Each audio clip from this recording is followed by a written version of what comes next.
Sumire अपने emotions और feeling से भी अपनी मॉम को नहीं रोक पाई, लेकिन सिर्फ एक आवाज ने उसकी मॉम का माइंडसेट पूरी तरह चेंज कर दिया। अपने सालों पुराने दोस्त मिस्टर मायूको से मिलकर सुमीरे की मॉम काफी ज्यादा खुश होती है। सिर्फ उनके लिए सुमीरे की मॉम अपनी फ्लाइट को मिस करने का डिसाइड करती हैं। सुमीरे भी मिस्टर मायूको से मिलकर काफी ज्यादा इंप्रेस हो जाती है, क्योंकि मिस्टर मायूको ने अपने आप को सुमीरे के सामने एज अ हीरो प्रेजेंट किया था, एक ऐसा पर्सन जिसने अपने प्यार के लिए अपने दिल को शांत कर लिया। सुमीरे मिस्टर मायूको से इतने इम्प्रेस हो चुकी थी कि वो अपने घर पहुंचकर गुस्से से भरे अपने डैड को भी उनके बारे में बताने का ट्राई करती है, लेकिन मायूको का नाम सुनते ही सुमीरे के डैड के हाव भाव चेंज हो जाते हैं। वो काफी अजीब तरह से रिएक्ट करने लगते हैं। अपने डैड को इस कंडीशन में देखकर सुमीरे भी परेशान होने लगती है। अगले दिन स्कूल में सुमीरे मित्सुओ को इसके बारे में सब कुछ बताती है, लेकिन वो दोनों कोई अच्छा कंक्लूजन नहीं निकाल पाते। पर आज जैसे ही सुमीरे अपने घर पहुंचती है, वो कुछ ऐसा देखती है जिसे देखकर उसे अपनी आंखों के ऊपर यकीन नहीं होता। सुमीरे के डैड जमीन पर थे। वहां पर मिस्टर मायूको और उसकी मॉम भी प्रेजेंट थे। सुमीरे की मॉम के हाथ में कुछ ऐसा था जिसकी वजह से सुमीरे के डैड पूरी तरह टूट चुके थे। सुमीरे की मॉम के हाथ में थे डाइवोर्स पेपर। पूरा सराउंडिंग फुल्ली टेंस्ड हो चुका था। सुमीरे कहती है, यहाँ पर चल के रहा है। सुमीरे की आवाज सुनते ही सभी लोगों की नजर उसके ऊपर जाती है। सुमीरे की मॉम बोलती हैं, अच्छा हुआ बेटा तुम आ गई, जल्दी से यहाँ पर आकर बैठ जाओ, मुझे तुमसे भी एक इम्पोर्टेंट बात कहनी है। सुमीरे जाकर अपने डैड को उठाने लगती है और बोलती है, डैड आप फ्लोर पर क्या कर रहे हैं, चलिए उठ जाइए। लेकिन बहुत ज्यादा ट्राई करने के बाद भी सुमीरे अपने डैड को नहीं उठा पा रही थी। डैड आपको हुआ क्या है, आप कुछ बोलते क्यों नहीं? सुमीरे के बहुत ज्यादा फोर्स करने पर सुमीरे के डैड स्टैमर करते हुए बोलते हैं, सुमीरे बेटा देखो तुम्हारी मॉम क्या कह रही है। सुमीरे बोलती है, मॉम आपने आखिर डैड से कहा क्या है कि वो इतना शॉक हो चुके हैं? सुमीरे की मॉम जवाब देती है, आई नो, मैं जो चाहती हूँ वो तुम्हारे डैड के लिए काफी ज्यादा हार्ड है, लेकिन उन्हें अब इस रियलिटी को एक्सेप्ट करना होगा। मॉम प्लीज इधर उधर की कहानियां ना सुनाते हुए मेन पॉइंट पर आ जाइए। इतना कहते हुए सुमीरे अपनी मॉम की तरफ गुस्से के साथ देखने लगती है। सुमीरे की मॉम बोलती हैं, मैं तुम्हारे डैड से डाइवोर्स चाहती हूँ। सुमीरे कहती है, मॉम आप ऐसा क्यों कह रही हैं और आप ये करना क्यों चाहती हैं? सुमीरे की मॉम बोलती हैं, तुम्हारे डैड और मैं सालों से अलग रह रहे हैं, हमारे बीच में ना कोई कनेक्शन है और ना ही कोई अंडरस्टैंडिंग। हम दोनों के रिलेशनशिप की लास्ट प्रेजेंस तुम हो सुमीरे बेटा। सिर्फ तुम्हारे लिए मैंने आज तक इस स्टेप को फॉरवर्ड नहीं किया, लेकिन अब तुम बड़ी हो चुकी हो। जब तुम्हारे डैड और मैं एक दूसरे को सालों पहले ही दिल से निकाल चुके हैं, तो इस तरह पेपर्स पर हस्बैंड वाइफ बने रहने का कोई फायदा नहीं है। मैं अपनी लाइफ में अब आगे बढ़ना चाहती हूँ, इसलिए मुझे तुम्हारे डैड से डाइवोर्स चाहिए, वो भी विदाउट एनी कंपल्शन। मैं तुम्हारे डैड की प्रॉपर्टी में से कुछ नहीं चाहती, क्योंकि हमारा सब कुछ तुम्हारा ही है। बस मैं ये चाहती हूँ जल्द से जल्द तुम्हारे डैड इन पेपर्स पर साइन कर दें। अपने मॉम के मुंह से इतने हार्श वर्ड सुनकर सुमीरे भी पूरी तरह सरप्राइज हो चुकी थी। उसे बिल्कुल भी समझ नहीं आ रहा था कि वो इस बात का क्या जवाब दे, लेकिन फिर भी सुमीरे सिचुएशन को हील करने का ट्राई करती है। वो कहती है, मॉम सोच कर देखिए, अगर आप दोनों ने इस तरह डाइवोर्स ले लिया तो सभी लोग आपके बारे में क्या कहेंगे? सुमीरे की मॉम बोलती हैं, आई डोंट केयर, इससे आगे मैं कुछ नहीं कहना चाहती। जब इन पेपर्स पर साइन हो जाएं, इन्हें मेरे पास भिजवा देना। इतना बोलते हुए सुमीरे की मॉम मिस्टर मायूको के साथ वहाँ से चले जाती हैं। सुमीरे अपने डैड को उठाते हुए सोफे पर ले जाकर बैठा देती है। वो उन्हें पानी देते हुए क्वेश्चन करती है, डैड जब आप सालों पहले ही मॉम के साथ अपने रिलेशन को एंड कर चुके हैं, तो आपको इन पेपर्स पर साइन करने से प्रॉब्लम क्या है? सुमीरे के डैड बोलते हैं, सालों पहले जब तुम्हारी मॉम और मेरे बीच सिचुएशन बिगड़ी थी, तो अगर मैं चाहता कि मैं तुम्हारी मॉम को पूरी तरह अपनी लाइफ से बाहर कर दूं, तो उसके लिए मैं उसी वक्त उन्हें डाइवोर्स दे देता, लेकिन मैंने ऐसा कभी नहीं चाहा। मैंने हमेशा तुम्हारी मॉम से दिल से प्यार किया है, वो मेरे लिए तुम्हारे बाद सबसे बढ़कर हैं। मैं सालों तक तुम्हारी मॉम के लिए वेट करता रहा कि कभी ना कभी तो उसे अपनी गलती का एहसास होगा और वो मेरे पास वापस आ जाएगी, लेकिन वो नहीं आई। जब मैं सुमीरे कहती है, डैड क्या आप मुझे मॉम की उस गलती के बारे में बता सकते हैं जिसकी वजह से आप दोनों अलग हो गए? सुमीरे के डैड बोलते हैं, तुम्हारी मॉम मायूको के साथ सीक्रेटली एक रिलेशनशिप में थी, वो मेरे पीठ पीछे उसे डेट कर रही थी। ये बात मैं बर्दाश्त नहीं कर पाया। अगर वो उस दिन साइलेंटली अपनी गलती मान लेती तो क्या पता मैं उसे माफ करके उसके साथ अपनी लाइफ में आगे बढ़ता, लेकिन तुम्हारी मॉम ने ऐसा नहीं किया। उसने बहाने बनाए, झूठ बोला, जिससे मुझे सख्त नफरत है और एट द एंड हम दोनों को अलग होना पड़ा। इसलिए जब तुमने मेरे सामने मायूको का नाम लिया, मेरे माइंड में वो सभी बातें कंटिन्यूअसली लूप पर प्ले होने लगी। सुमीरे कहती है, डैड अगर आपको मेरी वजह से किसी भी तरह की प्रॉब्लम हुई हो तो मैं उसके लिए माफी चाहती हूँ। मेरा इंटेंशन आपको हर्ट करने का नहीं था। सुमीरे के डैड बोलते हैं, बेटा इसमें तुम्हारी कोई गलती नहीं है, तुमने तो मुझे बस वही बताया जो तुम्हें दिखाया गया था, जो सच था। मैं ये बात जानता हूँ, तुम्हारी मॉम और वो मायू को सालों से एक दूसरे के साथ हैं। सुमीरे कहती है, डैड ऐसा नहीं है। सुमीरे के डैड बोलते हैं, मुझे कोई भी सफाई नहीं चाहिए, और रही बात इन पेपर्स पर साइन करने की तो वो मैं जल्द ही कर दूंगा। इतना बोलते हुए सुमीरे के डैड उन पेपर्स को लेकर अपने रूम में चले जाते हैं। सुमीरे भी अपना बैग लेकर मायूस चेहरे के साथ अपने रूम में चले जाती है। आज सुमीरे को काफी लोनली फील हो रहा था। उसे ऐसा लग रहा था जैसे कि किसी ने उसकी बॉडी से उसका ब्रेन बाहर निकाल लिया हो। वो कुछ भी अच्छी तरह कंक्लूड नहीं कर पा रही थी। अपनी इसी प्रॉब्लम को सॉल्व करने के लिए सुमीरे मित्सुओ को कॉल करके अपने घर बुला लेती है। मित्सुओ भी सुमीरे का कॉल रिसीव करते ही कुछ ही देर के अंदर उसके घर पर पहुंच जाता है। आज मित्सुओ को सुमीरे की एंट्रेंस का गेट खुला हुआ मिलता है। उसे ये थोड़ा सा वियर्ड लगता है। वो बिना कोई साउंड किए सीधा सुमीरे के रूम में चले जाता है। मित्सुओ देखता है सुमीरे चुपचाप अपने बेड पर बैठी हुई है। वो जाकर पीछे से सुमीरे की आईज को कवर कर देता है और कहता है, बताओ who I am. Sumire Mitsuo के हाथों पर अपने हाथ रखते हुए बोलती है, यू आर माई सोल, जो मेरी बॉडी का एक इंटीग्रल पार्ट है, जिसके बिना मैं जिंदा नहीं रह सकती। इतना कहते हुए सुमीरे मित्सुओ के हाथ अपनी आंखों से हटा देती है और उसे हक कर लेती है। मित्सुओ बोलता है, क्या हुआ सुमीरे, तुम ठीक तो हो ना। सुमीरे मित्सुओ को लीव करते हुए क्वेश्चन करती है, तुम्हें कैसे पता कि मैं आज परेशान हूँ।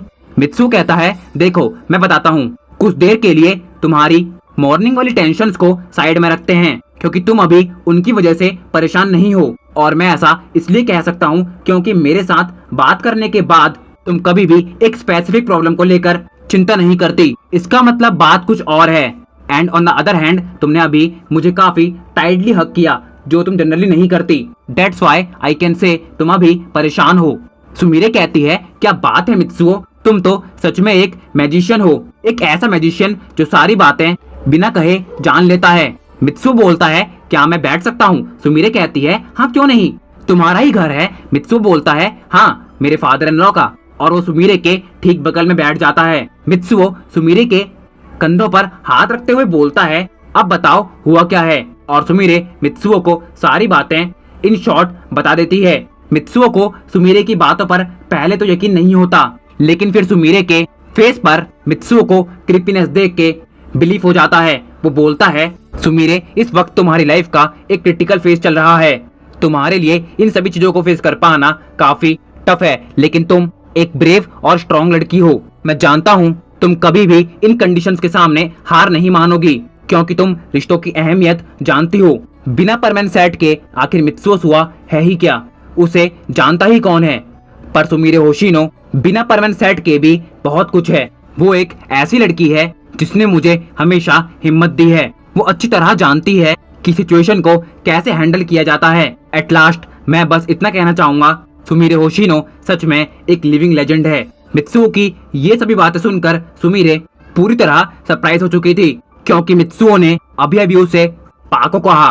सुमीरे बोलती है, क्या क्या कहा तुमने, परमानेंट सेट है वो भी मेरे पास। मित्सुओ आर यू ओके, कैसी बातें कर रहे हो तुम, मैं कोई परमानेंट नहीं हूँ। I am just a simple and innocent girl who loves you by heart, इससे ज्यादा मैं कुछ नहीं। मित्सुओ कहता है, हाइड करने से कुछ नहीं होगा, मैं अच्छी तरह जानता हूँ परमानेंट नंबर 3 यानी कि पाको तुम ही हो। इसका इंडिकेशन तो मुझे काफी टाइम से था, लेकिन कंफर्मेशन उस दिन मिल गया जब हम दोनों मिले थे। तुम्हारे हाथ पर उस दिन मेरी दी हुई रिंग थी। एंड डोंट वरी, मैंने ये तुम्हें डिस्क्लोज करने से पहले बर्डमैन से परमिशन ले ली है। तुम्हें कोई प्रॉब्लम नहीं होगी सुमीरे, अब तो बोल दो कि तुम ही पाको हो। सुमीरे के पास अब कोई ऑप्शन नहीं था, उसे मानना ही पड़ा कि वो ही पाको और we can say permanent number 3 है। वो कहती है, मानना पड़ेगा मित्सुओ, तुम मैजिशियन के साथ साथ डिटेक्टिव हो, एक ऐसा डिटेक्टिव जिसने एट द एंड मेरी आइडेंटिटी का पता लगा ही लिया। इसके लिए तुम्हें रिवॉर्ड तो मिलना चाहिए। और इतना बोलते हुए सुमीरे मित्सुओ के क्लोज जाते हुए उसे पुश कर देती है और बोलती है, ये है तुम्हारा रिवॉर्ड, कैसा लगा। और वो बेहद स्वीटली स्माइल करने लगती है। मित्सुओ कहता है, अच्छा तुमने मुझे पुश किया और वो सुमीरे को भी अपने पास खींच लेता है। मित्सु और सुमीरे की फीलिंग्स नेक्स्ट लेवल जा चुकी थी। वो दोनों ऑलमोस्ट अपना कंट्रोल खो ही चुके थे कि तभी मित्सु अपनी जगह से उठते हुए बोलता है, ये सब सही नहीं है। सुमीरे कहती है, क्या हुआ मित्सु? मित्सु बोलता है, सुमीरे आई थिंक हमारे बीच अभी फिजिकल कांटेक्ट बनना सही नहीं रहेगा। हम दोनों को एक दूसरे को थोड़ा और समझना होगा। आई वॉन्ट कि हम दोनों पहले अपने रिलेशनशिप को और स्ट्रॉन्ग करें, उसके बाद हम ऐसा कुछ करें तो सही रहेगा। I hope you will understand. Sumire बोलती है, मित्सुओ अगर हर लड़के की थिंकिंग तुम्हारी जैसी हो तो गर्ल्स कभी भी अनसेफ फील नहीं करेंगी। I love you Mitsuo, I love you so much. तुम मेरे लिए सब कुछ हो। तुम जब चाहो मेरे क्लोज आ सकते हो, मैं तुम्हें कभी मना नहीं करूंगी। मित्सुओ बोलता है, सुमीरे ये सब तो ठीक है, लेकिन तुम ये बताओ तुम अपने मॉम डैड के डाइवोर्स के रिगार्डिंग क्या करने वाली हो? सुमीरे कहती है, मैं भला कर ही क्या सकती हूँ। उन दोनों ने डिसाइड कर ही लिया है कि उन्हें अलग होना है, तो वो उनकी चॉइस है। रिश्ते कभी भी जबरदस्ती नहीं बन सकते। मित्सु बोलता है, सुमीरे जैसा कि तुमने बताया तुम्हारे डैड आज भी तुम्हारी मॉम को दिल से प्यार करते हैं। क्या तुम्हें नहीं लगता कि हमें कम से कम एक बार तुम्हारी मॉम से बात कर लेनी चाहिए? क्या पता हमारा छोटा सा एफर्ट तुम्हारे मॉम डैड के बीच की दूरियां मिटा दे। सुमीरे कहती है, हम ट्राई कर सकते हैं, लेकिन मुझे नहीं लगता कि इससे कोई फायदा भी होने वाला है। मित्सु बोलता है, सुमीरे डोंट वरी, इफ हमारे इंटेंशन राइट हैं तो हमारे साथ कभी भी रॉन्ग नहीं हो सकता। मैं तो यही चाहता हूँ कि तुम्हारे मॉम डैड के बीच में सब कुछ ठीक हो जाए। एक काम करो, तुम अभी रेडी हो जाओ, हम तुम्हारी मॉम से मिलने के लिए चलेंगे।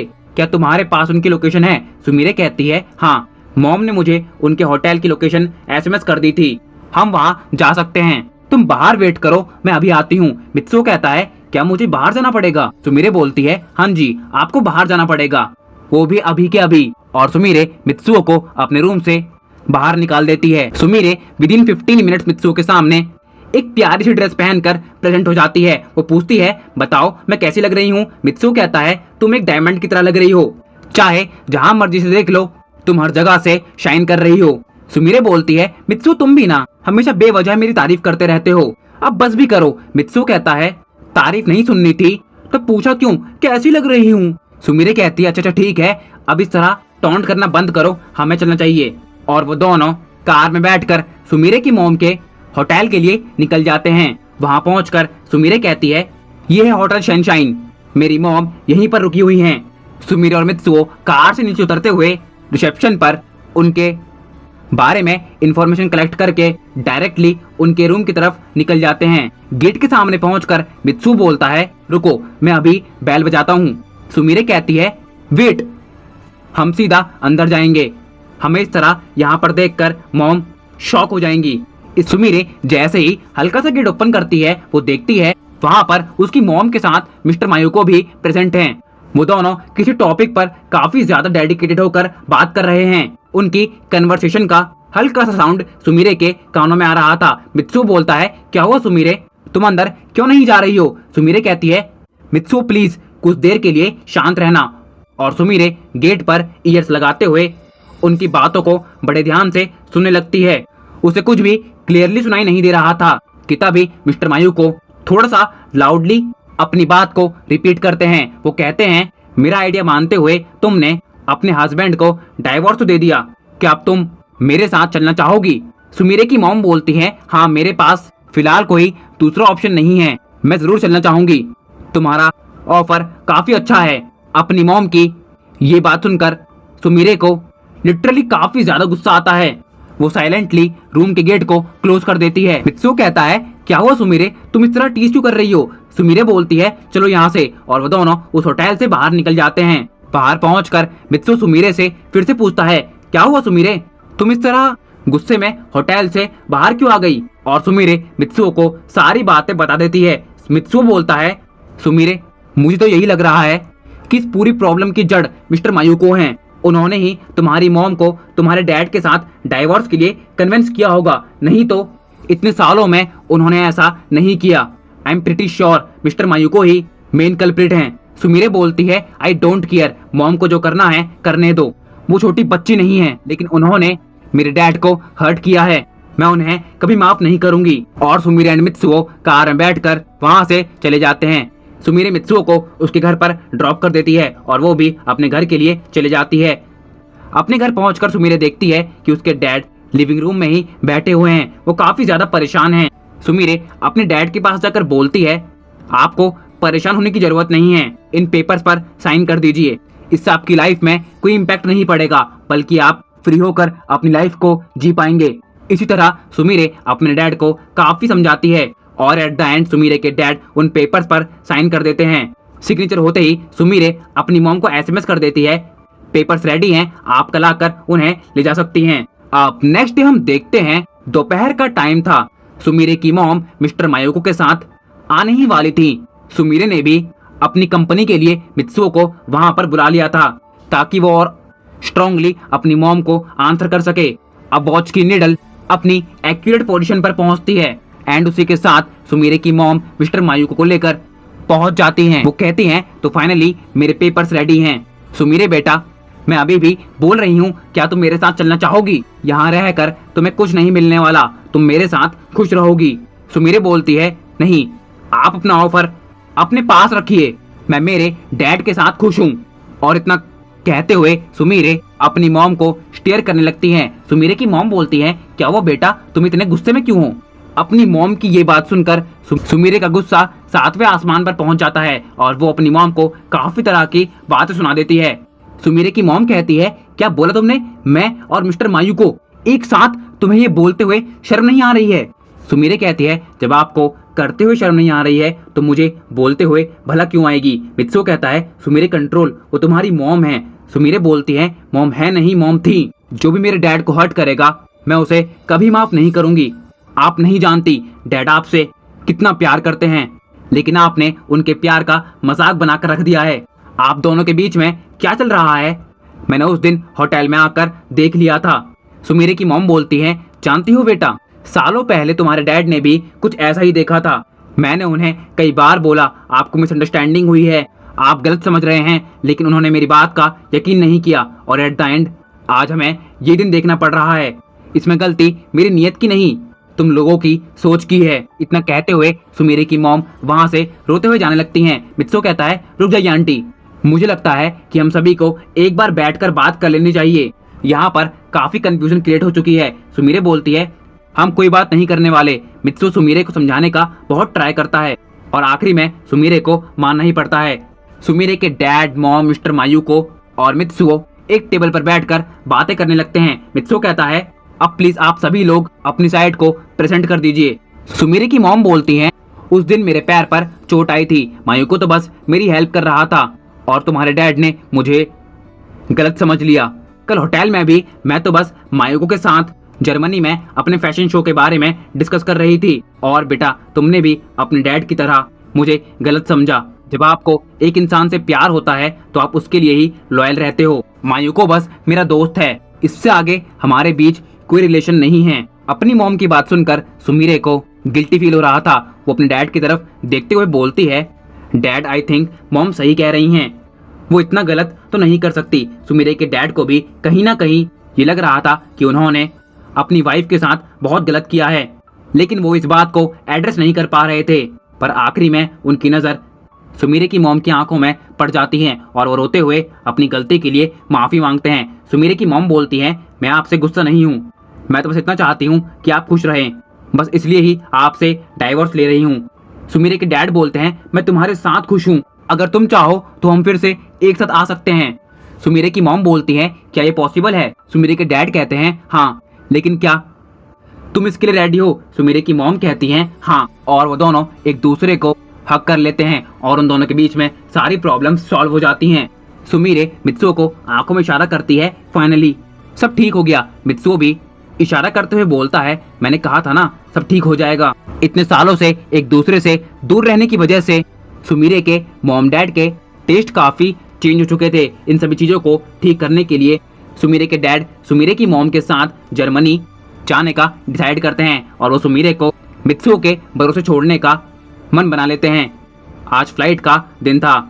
सुमिरे के मॉम डैड और मिस्टर मायूको जर्मनी के लिए निकल रहे थे। सुमिरे के डैड बोलते हैं, सुमिरे बेटा ध्यान रखना, हम जल्द आ जाएंगे, और मित्सुओ बेटा प्लीज सुमिरे की केयर करना। मित्सुओ कहता है आप फिक्र मत कीजिए अंकल, मैं अपना बेस्ट दूंगा। सुमिरे की मॉम बोलती है मैं जानती हूँ तुम दोनों एक दूसरे का काफी अच्छी तरह ध्यान रखोगे, इसलिए मैं तुम्हें कोई एडवाइस नहीं देना चाहूंगी। बस थोड़ा केयरफुल रहना सुमिरे बेटा, कहीं कोई गलती ना हो जाए। सुमिरे कहती है अब बस कीजिए मॉम, आपकी फ्लाइट का टाइम हो गया है, आप जा सकते हैं। और सुमिरे के मॉम डैड उन दोनों को बाय बोलते हुए एयरपोर्ट के लिए निकल जाते हैं। सुमिरे कहती है तो फाइनली हम दोनों घर पर अकेले हैं। मित्सुओ कहता है जी हाँ माय स्वीट पाको।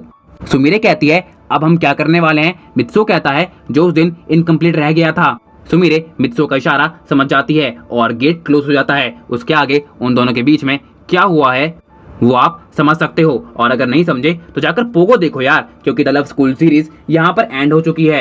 एंड इससे आगे इस सीरीज में कोई पार्ट्स नहीं है, न्यू स्टोरी जल्द आएगी, तो कीप सपोर्टिंग। तो गाइस इसी के साथ एंड करते हैं हम आज के हमारे इस पार्ट को। आई होप कि आप सभी लोगों को बहुत ज्यादा पसंद आया होगा तो यार जरूर से लाइक कर देना, चैनल पे नए आए हो तो यार सब्सक्राइब कर देना, कमेंट करके जरूर से बताना आप सभी लोगों को वीडियो कैसा लगा है। नोटिफिकेशन बेल को जरूर से प्रेस कर लेना ताकि आप सभी लोगों को चैनल के आने वाले वीडियोस की नोटिफिकेशन सबसे पहले मिल सके। और यार चाहो तो अपने भाई को इंस्टाग्राम पर फॉलो कर लेना, आईडी का लिंक आप सभी लोगों को डिस्क्रिप्शन बॉक्स के अंदर मिल जाएगा।